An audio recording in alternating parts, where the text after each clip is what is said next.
Chess board आहे का नाही? चेस बोर्ड काय असतंय? बुद्धिबळ जसे खेळ असतात ना, दोन प्रकारचे खेळ असतात. कोणते कोणते? इंडोर आणि आउटडोर.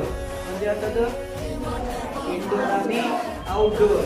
इंडोर गेम मध्ये हे चेस आणि आपले जे खेळाडू आहेत बुद्धिबळपटू ते जागतिक लेवलचे आहेत. कशा कोणत्या लेवलचे आहेत? विश्वनाथन आनंद माहिती का? क्रिकेट माहिती मोजायचं का आपण? घर किती असतात त्याचे?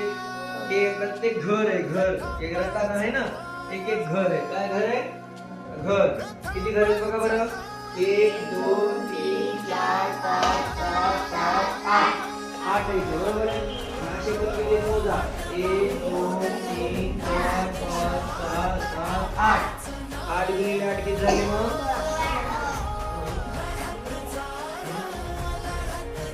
घर आहे.